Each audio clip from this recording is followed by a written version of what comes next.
kerendahan hati, dan kemudian taat. Tidak boleh ada satu hal pun yang ada pada diri kita yang memungkinkan kita membuatnya menjadi alasan untuk tidak taat.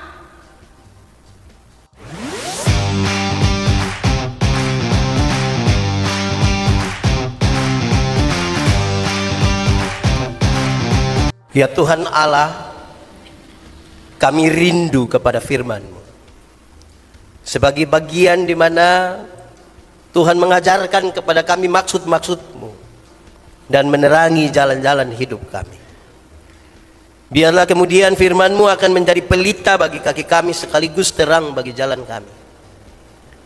Di saat malam ini ketika kami merayakan malam kelahiran-Mu, Tuhan jauhkan semua penggoda pencobaan dan tolonglah kami Tuhan.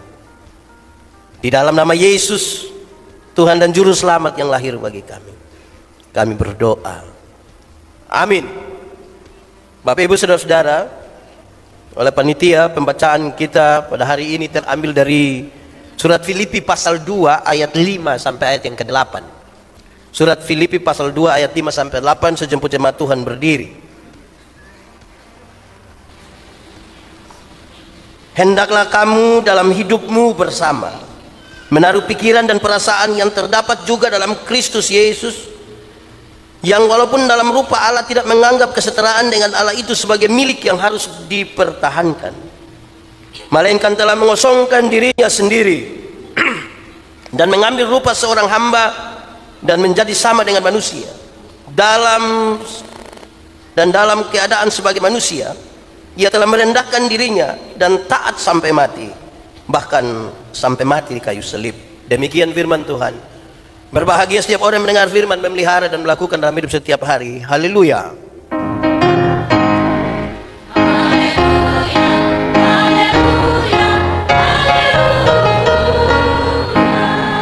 Mari silakan duduk semuanya. Bapak Ibu Saudara-saudara, shalom. Itu terlalu lemah, kuat sedikit. Shalom. Selamat Natal. Kasih salam di samping kiri kanan dulu. Ucapkan selamat Natal.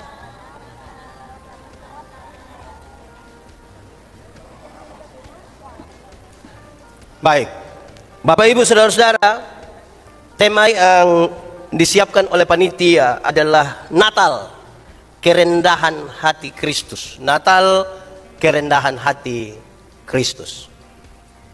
Ada satu orang diundang pergi ke satu acara pesta yang dihadiri oleh banyak sekali orang. Tapi sayang hari itu hujan. Banyak orang yang datang ke pesta itu cukup berhati-hati. Termasuk yang diundang ini salah satunya. Ketika orang sudah banyak, dia datang sampai di depan pintu mau masuk. Ada genangan air dan sedikit lumpur di situ. Mungkin karena tidak terlalu menaruh perhatian, tiba-tiba dia jatuh.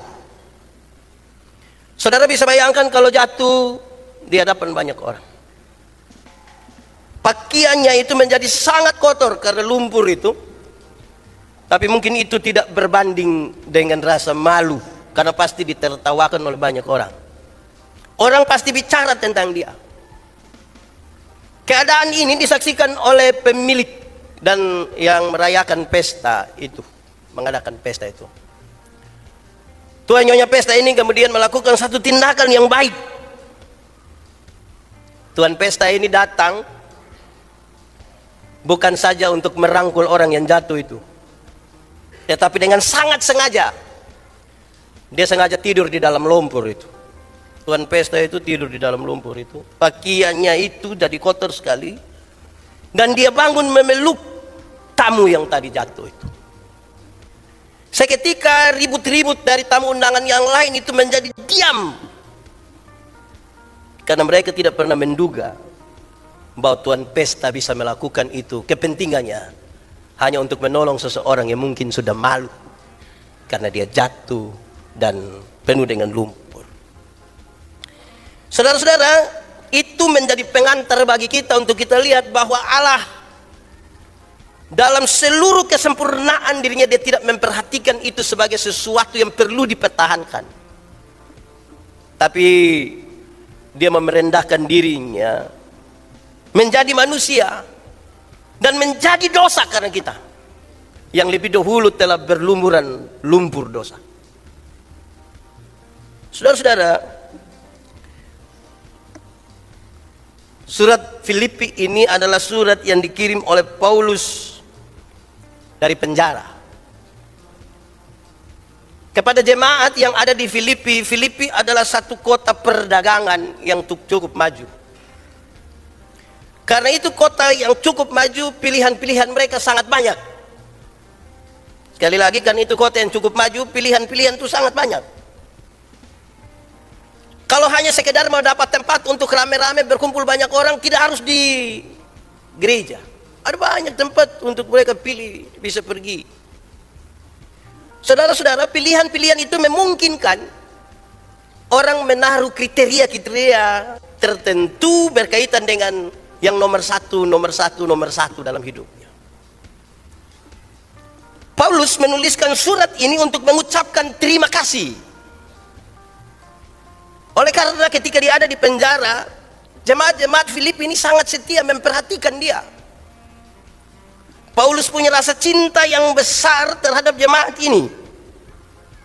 Dan karena itu, dia mengucapkan kalimat-kalimat kepada mereka dengan ketulusan, penuh harapan, penuh dengan kegembiraan.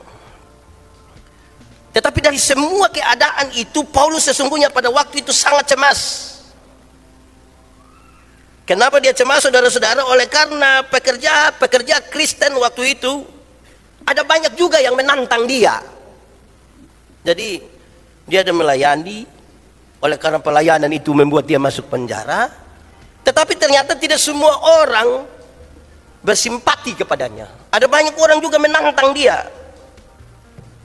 Saudara-saudara, di dalam jemaat itu ada orang-orang yang mengajarkan ajaran-ajaran yang tidak benar. Tetapi untuk itu, saudara-saudara, Paulus meminta supaya mereka mesti rendah hati. Mereka mesti menjaga dan menguasai diri mereka. Mereka tidak boleh dikuasai oleh keangkuhan. Mereka tidak boleh dikelilingi oleh emosi yang meluap-luap untuk membalaskan apapun, oleh karena relasi mereka yang kuat dengan Paulus. Paulus mengingatkan kepada jemaat bahwa hanya karena rahmat Tuhan sajalah yang bisa memungkinkan mereka menjadi satu di tengah-tengah perbedaan pikiran dan pendapat mereka. Ini semua dimaksudkan, saudara-saudara, bahwa Paulus ingin memberi dorongan yang sangat kuat kepada jemaat, paling tidak untuk 5 hal ini. Secara umum kita baca di surat Filipi dan kita temukan pertama, Paulus sangat menginginkan supaya mereka berani dan tabah dalam menghadapi kesukaran-kesukaran. Kedua, Paulus menginginkan supaya mereka tetap dalam keadaan gembira walaupun kesukaran itu ada. Bersukacita itu mesti tetap ada. Ketiga, jemaat mesti punya keteguhan hati yang lebih daripada orang lain ketika ada di tengah-tengah persoalan. Keempat, Paulus menginginkan supaya apapun keadaan dan perbedaan mereka, kesatuan itu mesti menjadi catatan yang paling penting untuk dijaga. Dan yang terakhir, yang kelima, harus ditanamkan dengan baik di dalam hati dan pikiran mereka bahwa Tuhan Yesus menjadi pilihan paling utama. Tidak boleh ada satu pilihan yang lebih tinggi dari memilih untuk percaya kepada Tuhan Yesus sebagai Tuhan dan Juru Selamat. Itu yang paling tinggi. Saudara-saudara, lantas kalau kita mengerucut pada pembacaan kita, teks kita malam hari ini, Filipi pasal 2 ayat 5 sampai ayat yang ke-8. Diungkapkan dengan sangat baik tentang ciri utama hidup dari Tuhan Yesus. Tuhan Yesus itu disampaikan dia punya ciri utama adalah satu, penuh dengan kerendahan hati. Kedua, penuh dengan ketaatan. Dan yang ketiga, penuh dengan penyangkalan diri. diungkapkan dalam teks tadi 3 bagian yang saya kira penting, karena ini menjadi perenungan kita di malam kelahiran Yesus. Tentang kerendahan hati, ketaatan, dan penyangkalan diri. Ayat 5 sampai ayat 8 mengungkapkan itu dengan baik. Kerendahan hati, ketaatan, penyangkalan diri. Catatan pentingnya adalah apabila ciri utama yang 3 itu tidak ada, kerendahan hati, ketaatan, dan penyangkalan diri,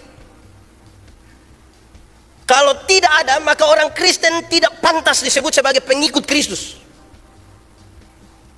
Karena apa yang ada pada Yesus ini yang kemudian harus menjadi ikutan bagi orang-orang yang mengaku sebagai pengikut-pengikutnya. Jadi pasti saya mau ajak kita renungkan, kita ini ada kerendahan hati atau tidak, kita penuh ketaatan atau tidak, atau kita ini ada pada penyangkalan diri atau tidak. Orang Kristen harus memiliki 3 hal itu dalam hidupnya. Atau yang kedua, saudara-saudara, dalam kaitan dengan itu maka keutamaan diri, pementingan diri, dan pameran akan diri akan merusak gambaran Allah di dalam hidup kita, sekaligus merusak persekutuan. Dari yang kedua ini sesungguhnya menegaskan bagian yang pertama, bahwa kalau keutamaan diri itu yang dimunculkan paling pertama, kepentingan diri yang paling pertama, pameran akan apa yang ada pada diri kita itu yang paling utama, dia merusak gambaran Allah di dalam kita, sekaligus merusak persekutuan. Bahasa yang paling gampang dimengerti adalah kalau orang sombong, semua hanya berpusat pada dirinya, egois, itu tidak baik bagi persekutuan dan akan merusak gambaran Allah di dalam hidup kita. Saudara-saudara, siapa yang tinggal di dalam Kristus dan menyembah Kristus, maka dia mestinya merenungkan sampai titik yang paling tinggi, yaitu dia jatuh di dalam kasih yang sangat ajaib.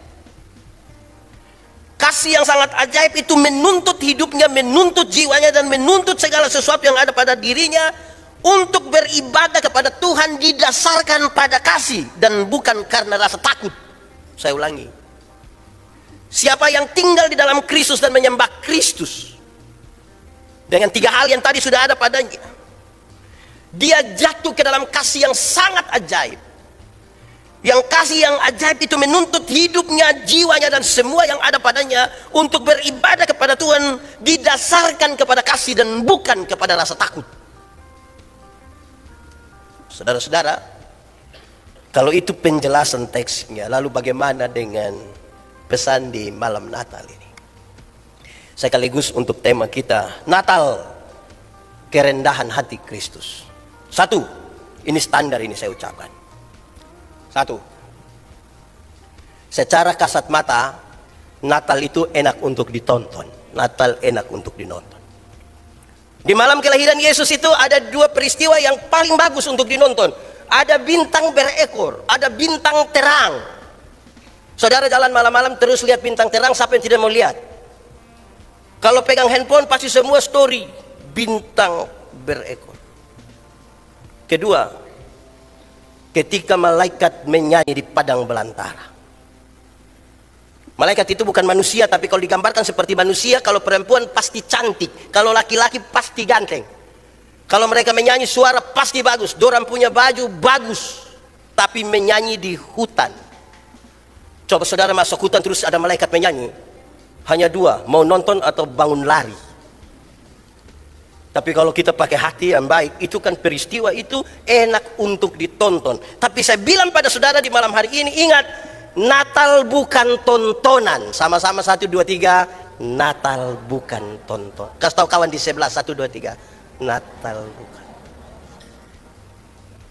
Walaupun penampilannya indah-indah, suaranya bagus-bagus, dong punya baju dong bagus-bagus, tapi Natal bukan tontonan. Dekorasi mantap, tapi Natal bukan tontonan. Natal itu tuntunan. Sama-sama 1, 2, 3, Natal itu tuntunan. Siapa merayakan Natal mesti dituntun untuk berjumpa dengan Kristus bayi Natal. Kalau dia merayakan Natal tapi tidak berjumpa dengan Kristus bayi Natal, dia hanya merayakan perayaan tontonan. Dan saya bilang pada saudara bahwa teman-teman yang kerja sebagai event organizer lebih hebat bikin perayaan tontonan dibandingkan kita. baju-baju dong semua ini hari bagus. Ada warna hitam, hijau, biru, apalagi. Semua warna ini ada bagus. Enak untuk ditonton toh. Tapi Natal bukan tontonan. Natal itu tuntunan. Jadi pastikan malam hari ini saya dan saudara dituntun berjumpa dengan Yesus. Tapi dia bukan sekedar tuntunan biasa. Natal sekaligus juga tantangan bagi kita. Natal yang menjadi tantangan bagi kita adalah tema yang dipersiapkan oleh panitia hari ini. Tema kita adalah Natal kerendahan hati Kristus. Tantangan kita apakah setelah merayakan perayaan Natal ini kita benar-benar rendah hati atau tidak, itu tantangannya. Pakai logat Kupang yang begini, kamu sudah rayakan Natal jadi sedikit alor. Sudah Natal jadi? Jangan sampai habis Natal masih sombong, atau sementara Natal sementara sombong. Soal baju saya bisa sombong, lihat deh pembaju cuci sekali langsung apa lah? Nah itu. Jadi Natal itu sekaligus tantangan. Tantangan kita adalah merendahkan diri. Harusnya setelah perayaan Natal ini tidak boleh ada lagi orang yang merayakan Natal di sini ini kemudian sombong. Tidak boleh. Mesti rendah hati. Natal adalah tantangan. Jadi sudah bikin perayaan tontonan yang bagus. Jadi Pendeta Yandi tidak bilang bahwa tontonan tidak bagus. Tontonan tetap bagus, penting. Tapi harus ada tuntunan. Dan tuntunan itu kemudian menolong kita berhadapan dengan tantangan kita. Dan tantangan kita adalah merendahkan diri. Saya tidak tahu kenapa ini kemudian menjadi pergumulan panitia tentang kerendahan hati. Saudara-saudara, Tuhan menjadi manusia, lahir di kandang. Apa maksudnya? Bangsa Israel menanti-nantikan Mesias. Mereka ada dalam penjajahan dan mereka menunggu, menanti-nantikan Mesias. Kalau mereka tinggal di dalam penjajahan, maka mereka itu sama kelasnya dengan budak. Tapi dalam pikiran orang-orang di Palestina waktu itu, budak itu kelasnya sama dengan binatang. Budak bukan manusia. Budak sama dengan binatang. Peristiwa Natal telah membawa sesuatu yang baru bagi mereka. Yesus bahkan lahir sangat hina di kandang binatang, berjumpa dengan mereka yang tidak dapat penghargaan dari manusia. Supaya apa? Supaya mereka diangkat menjadi sahabat. Sekaligus ingin menunjukkan bahwa di hadapan manusia, yang tuan, yang budak, yang kaya, yang miskin adalah sama. Itu betul-betul bisa ada kerendahan hati. Saudara, saudara bisa mengalami sesuatu dan merasa sangat direndahkan. Saudara mungkin pernah mengalami sesuatu di mana saudara sangat diremehkan oleh orang lain. Saudara mungkin pernah mengalami ataupun mungkin sementara mengalami bagaimana saudara diolok-olok oleh orang lain. Tapi itu belum seberapa dibanding dengan keputusan Tuhan untuk turun sampai ke dasar yang paling rendah dalam pandangan manusia, yaitu di kandang binatang. Dengan sebuah kepentingan adalah supaya mereka yang hina ini diangkat menjadi sahabat.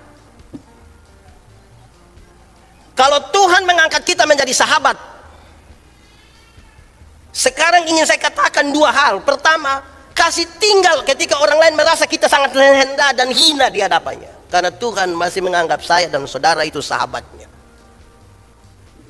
Tapi yang kedua, saudara-saudara, saya ingin mengatakan kepada kita bahwa mestinya kepada yang lain semua kita juga menyebut mereka dengan sahabat. Beberapa bulan lalu ketika tema kita tentang nama baik, saya ingat sekali ketika saya sampaikan begini. Orang kaya, orang miskin bertemu. Tuhanlah yang menciptakan mereka. Harga tertinggi dari sebuah kemanusiaan adalah karena kita ciptaan Tuhan. Itu harga paling tinggi. kekayaan itu adalah penilaian berdasarkan kepemilikan materi. Dan karena itu harga yang paling tinggi itu karena kita gambaran Allah, ciptaan Tuhan, maka itu mesti dipertahankan dan tidak boleh ada hal yang lebih tinggi dari itu. Jangan hanya karena kekayaan kita membuat diri kita menjadi sangat rendah.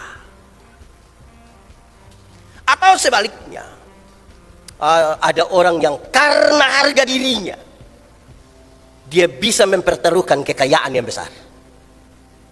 Ada orang yang bilang, Pak Pendeta, saya kalau orang olok-olok saya harga diri, mau rugi berapapun saya tidak pusing, yang penting saya untuk kepentingan menjaga harga diri, orang bisa mengorbankan materi. Tapi ada orang yang untuk kepentingan materi bisa mengorbankan harga dirinya. Keputusan Tuhan untuk menjadi manusia tadi didasarkan pada kasih yang besar. Dia lihat kita susah. Dia lihat kita ini sudah tidak mungkin lagi selamat. Dia mau menjadi manusia, mengangkat kita dari lumpur dosa itu. Karena tidak mungkin lagi kita berharap kepada manusia. Disitulah dia tidak menganggap bahwa kesetaraan dengan Allah itu adalah hal yang harus dipertahankan. Saudara, tantangan kita selanjutnya adalah ada orang kaya, ada orang pintar, ada orang putih, ada orang macam-macam lah dari segi penilaian-penilaian yang materi. Berhadapan dengan itu, saya ingin bilang kepada kita sekalian, saudara-saudara, ketika saudara menegur, menyapa satu orang yang kelas sosialnya lebih rendah dari saudara, saudara menyapa satu orang yang mungkin dia kerja hanya pungut-pungut sampah saja di sekitar rumah, saudara tidak kehilangan harga diri sebagai satu orang yang sangat kaya. Ketika saudara memanggil dengan kasih orang-orang yang membantu saudara di rumah, saudara tidak kehilangan diri sebagai tuan dan nyonya. Ketika sebentar atau besok saudara ketemu satu orang gila di jalan dan saudara membantu dia sedikit, saudara tidak serta menjadi gila.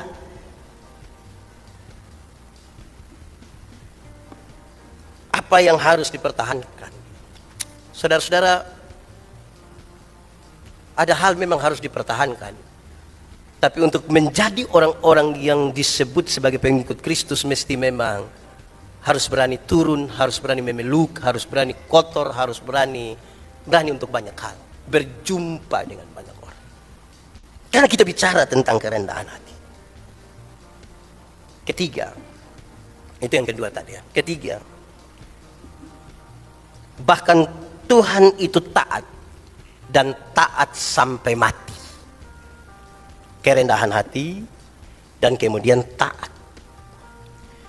Tidak boleh ada satu hal pun yang ada pada diri kita yang memungkinkan kita membuatnya menjadi alasan untuk tidak taat. Ada orang bilang pada saya begini, pendeta, kalau Tuhan itu dia maha kuasa, kenapa waktu tentara-tentara mau ditangkap dia tidak kasih tunjuk sedikit kuasa lah, kasih tunjuk sedikit saja. Mungkin orang semua langsung percaya. Bayangkan kalau orang bawa itu tombak, orang datang terus Tuhan Yesus tiup sedikit ya, jatuhlah itu panglima. Pasti dong semua langsung percaya. Terus dia bilang saya, kalau saya yang Tuhan, terus saya bilang, Andia kalau lu tidak jadi Tuhan. Karena Tuhan itu dia penuh kuasa tapi dia taat. Oleh karena kasih yang besar dia taat, bahkan taat sampai mati. Kepentingannya apa? Kepentingannya supaya kita diselamatkan.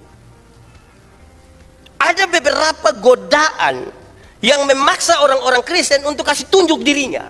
Itu godaan pun Tuhan Yesus alami. Ketika Tuhan Yesus mau ditangkap, disampaikan lagi, engkau ini mulai dari pertama ketika dia dicobai di padang sampai pada dia mau ditangkap, bukankah kakimu tidak akan tersentuh di tanah? Tuhan akan mengirimkan malaikat-malaikatnya untuk menatang engkau. Pasti kalau kita teman dari Yesus, kita kasih tahu, kasih tunjuk sedikit, kasih tunjuk sedikit. Manusia ini kan sombong sekali kalau waktu kita duduk di samping satu orang yang kita tidak kenal, padahal dia pembesar yang terlalu besar, terus sebentar itu orang yang kenal dia begini. Tadi kau tahu kau duduk dekat siapa itu? Tahu kau tidak? Tidak tahu. Itu yang pemilik semua garam di seluruh dunia. Pemilik garam di dunia itu pasti kaya toh. Ada anak-anak dari kampung itu kalau orang datang, dulu di Kupang ini kan ada geng di sini, geng di sini, geng di kampung. Dia datang bergabung di satu geng, terus itu pulang kampung itu dia pun cerita, pokoknya POE Pura tanya saja, tanya. Padahal dia datang itu hanya suruh beli rokok. Tapi dia punya gaya lebih dari yang geng itu. Ada upaya yang mendorong kita untuk kasih tunjuk siapa kita, pamer diri itu. Karena itu saya kira ini serius, taat. Bahkan ketika itu sangat menggoda kita untuk menyatakan siapa kita di hadapan manusia. Tenang saja. Tenang. Tidak usah terlalu. Saudara-saudara, dengan demikian maka Natal kali ini sebenarnya mengajak kita untuk satu, jagalah persekutuan ini. Karena orang yang tinggi hati itu tidak baik dalam persekutuan. Dia mesti rendah hati seperti Kristus dan dia mesti betul-betul turun ke bawah. Saudara tidak akan kehilangan harga diri ketika ambil keputusan untuk seperti Kristus. Walaupun godaan-godaan untuk menyatakan diri kita itu hebat, sangat besar bagi kita. Minta Tuhan kasih kuat kita punya hati. Ini 31 malam itu biasa itu di kampung-kampung semacam uji siapa pempetasan bunyi paling besar. Di sana pum, saya melaju pum pam, do menunggu lagi pum pam pam. Hanya petasan, kita mau kasih tunjuk siapa yang paling hebat. Ini belum kedudukan. Belum lagi kami di kampung kalau putar tape, aduh, itu tape itu hancur dia pembunyi itu. Satu putar di RT 8, satu di RT 23, tetap dorang baku uji. Satu baru mulai menyanyi Selamat Natal Mam, satu jauh di dusun yang kecil. Jadi kita yang di tengah ini pusing, kita mau menyanyi ikut yang mana, yang jauh di dusun atau Selamat Natal Mama. Bayangkan untuk kepentingan Natal saja polisi mesti kasih keluar edaran bilang tolong jangan pakai kanal pot racing. Itu kanal pot itu kepentingan apa? Mau untuk apa? Coba kasih tahu saya itu supaya apa? Itu tuh bikin rusak motor. Apalagi itu motor masih kredit. Kan kasihan tuh. Perayaan Natal itu bukan uji siapa yang paling kuat mabok. Jangan sampai keluar dari sini sebentar ini. Tradisi Kristen ini sebenarnya terlalu mantap. Habis ibadah di sini dong ibadah di rumah. Bahkan di tata ibadah kita yang untuk ibadah di rumah itu doa syafaat oleh Bapa. Jadi Bapa yang sebenarnya itu hancur kalau berdoa, kali ini dia akan berdoa. Tradisi itu baik tuh. Aduh, tapi dia pun tidak baik itu yang habis itu. Tidak semua. Ada yang mabok begitu rupa sampai minggu sampai besok hari 25 itu dia sudah tidak datang gereja. Tanggal tadi malam mabok. Termasuk mabok mengantuk. Saya lihat ini panitia ada kesulitan sedikit taruh kasih tempat duduk di yang datang ini. Ini banyak. Semoga besok 25 juga banyak begini. Saya takut sebentar kita sudah mabok besok sudah lupa gereja. Ini dong masih datang semua toh. Pakai baju kembali yang biru tidak apa-apa. Yang penting datang. Kita datang di sini itu paling penting. Pakai baju warna apa saja tidak apa-apa, walaupun mungkin ada usulan besok kita mau pakai dress code warna apa tidak apa-apa, tapi warna apa partai-partai sudah habis. Jadi kita pakai apa saja boleh. Jadi jangan kita bertanding di Natal ini. Panitia sudah kasih tunjuk yang terbaik, bukan untuk panitia yang sebelum-sebelumnya biar ini kurang. Kita punya dulu yang tahun Yesus lahir 2 tahun kemudian itu. Kita pun terlalu jangan begitu. Ini nih ekspresi kita, tapi jaga dia supaya kita tidak usah. Jaga kita punya hati, rendah hati. Jaga. Tradisi Kristen ini sebaik ini. Jangan beribut-beribut malam-malam. Kita punya naik motor saja harus pemerintah, harus polisi yang kasih tahu kita supaya jangan ribut. Lalu kita ikut Natal, perayaan Natal supaya apa? Tolong rendah hati. Yang muda rendah hati, yang tua juga rendah hati. Karena kita punya tradisi ini 24 malam ini, habis ini kita akan bercium. Mulai dari yang hidung mancung sampai hidung lebar. Itu bercium semua, minta maaf. Satu minta maaf, aduh, kalau memang selama ini, aduh, minta maaf. Tolong pertahankan sudah. Jangan nanti tunggu, nanti ini hari baik, besok baik 26 domba marah ulang. Sampai 24 Desember tahun depan. Baik kalau kita masih ada 24 Desember tahun depan. Jadi selesaikan sudah. Amankan sudah. Baik, kita ini di zaman baru ini kan sudah ada WA toh. Tadi beta datang buka handphone ini sebanyak. Meski tangan tak berjabat. Meski mata tak, apa? Mau masuk minta nona, kok apa sampai bisa? Tulus-tulus saja, tidak usah apa. Pokoknya tulus-tulus saja. Supaya baik. Jadi ini tantangan untuk kita tetap rendah hati ya. Masing-masing jaga. Kerendahan hati itu baik untuk menjaga kesatuan. Kesatuan dalam gereja macam-macam kita tuh, kita manusia ini ada rupa-rupa. Di dalam gereja juga ada banyak rupa. Banyak di dalam rumah tangga juga banyak rupa-rupa kita. Jaga dengan kerendahan hati. Natal itu. Kedua, pesannya supaya kita taat. Taat untuk segala barang. Banyak hal. Saya renungkan, saya ini banyak tidak taat. Jadi belajar untuk taat dulu. Kita khotbah taat, baru kita juga tidak taat. Taat. Yesus itu taat sampai mati. Saya suka pakai contoh begini. Ini saudara hafalin contoh, tapi saya suka pakai contoh begini. Di Agape ini kan, untuk CD harus katekisasi 1 tahun. Di banyak gereja di Gemit memang rata-rata 1 tahun. Anak-anak yang itu katekisasi itu kalau tidak ikut pertemuan 3 sampai 4 kali, itu tidak bisa ikut CD. Jadi don datang taat ikut. Terus nanti ada yang hubungi pendeta, yo, nanti Desember itu ada tabis CD kok? Ada. Kenapa? Sepupu anak yang di Bandung itu. Tanda sekolah dokter itu pintar sekali. Tanda pun pintar itu, dosen belum tahu, dia sudah tahu semua. Nah, dia kenapa? Dia mau datang, lalu bisa tabis memang dan dia kok. Dia belum kasasi. Kenapa? Orang lain tuh anak boleh setengah mati iko. Apalagi yang datang gereja di Agape ini kan kasihan. Dong pun bapak dong datang tungguin anak dong katekisasi habis baru singgah makami di situ baru pulang. Dong setengah mati. Nah kok ini dia tidak pernah katekisasi datang mau langsung tabis. Dia kenapa? Ini taat ini juga baik ini. Supaya ajar bahwa kita semua ini setara ini. Jangan ada satu orang yang karena alasan tertentu kemudian dia merasa bisa lebih dari orang lain. Kita semua belajar untuk taat. Karena itu saudara-saudara, perjumpaan kita dengan Kristus yang menurut kita punya tema bilang Natal itu kerendahan hati Kristus. Kemudian membuat kita, betulin orang dong merayakan Natal tahun ini, dong suruh rendah hati. Tadi saya bilang, yang tua juga rendah hati, yang muda juga rendah hati, toh taat semua. Kadang-kadang kami orang tua di kampung ini baik, tapi nanti dong bilang, saya lahir duluan. Kalau dia tidak datang, maaf saya tidak akan pilih dia. Tuhan sabis kesturun itu. Apalagi kita yang lahir duluan. Di zaman yang hanya pakai tustel. Di zaman sekarang sudah digital.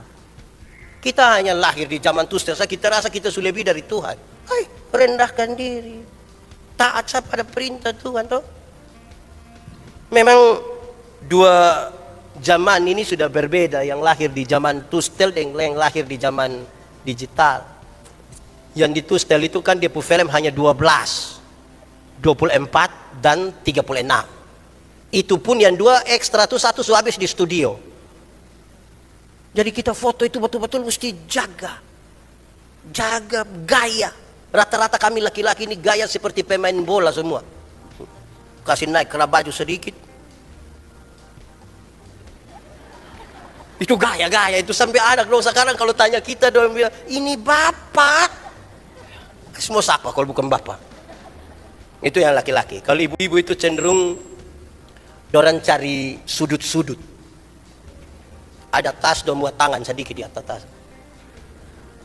Dengan rambut ada bagian dan poni turun sedikit. Itu saja. Tidak ada dipulibi. Begitupun dengan yang sekarang. Kita mau dengan gaya yang seperti apapun hari ini, janganlah itu kemudian menjadikan ada alasan tertentu bagi kita untuk tidak mau rendah hati dan tidak mau taat. Saya tutup khotbah ini, saudara-saudara. Saya menceritakan kisah lama ini yang saudara tahu, tapi saya ingin ada perubahan dalam hidup kita. Ada satu waktu sebuah keluarga bikin lomba buat palungan. Cita-cita mereka adalah coba mereka berlomba kira-kira nanti ketika malam kelahiran Tuhan Yesus mau tidur di palungan yang mana. Papa, mama dan anak-anak dalam rumah semua ikut lomba itu, semua buat dia punya palungan. Itu palungan itu harus berisi jerami. Dan jerami itu terhitung dari banyaknya perbuatan baik yang dilakukan. Jadi kalau bangun pagi berdoa, oh itu baik. Boleh ambil satu jerami, taruh di dalam palungan. Setelah berdoa bangun, cari orang tua bilang selum papa mama, oh itu perbuatan baik. Ambil satu lagi, taruh. Dia pergi kerja tepat waktu, oh perbuatan baik. Ambil satu, taruh. Makin berbuat baik, makin banyak jerami yang ditaruh. Tapi ketika dia jalan di jalan situ, tiba-tiba ada trek bel dan dia kaget langsung mati. Oh ini perbuatan tidak baik. Dia pulang mesti kasih keluar satu jerami. Kasih keluar satu. Jadi kalau baik tambah satu, tidak baik kasih kurang satu. Sekarang menunggu malam lahir Yesus. Tuhan Yesus datang. Masuk di dalam rumah mereka. Dan kemudian dorang harap-harap cemas ini kira-kira Tuhan Yesus mau tidur di palungan yang mana. Setelah tunggu-tunggu begini, kepala rumah tangga coba untuk bertanya, Tuhan Yesus, ini palungan dong sudah siap dan kami rindu Tuhan Yesus pilih saja. Kira-kira Tuhan Yesus mau di palungan yang mana? Ternyata Tuhan Yesus bilang tidak. Saya tidak akan tidur di palungan manapun. Saya tidak akan tidur di palungan mana. Apakah palungan kami ini tidak layak bagi Tuhan untuk Tuhan tidur di dalamnya? Bukan soal itu. Saya ambil keputusan untuk tinggal di dalam rumah ini. Kenapa?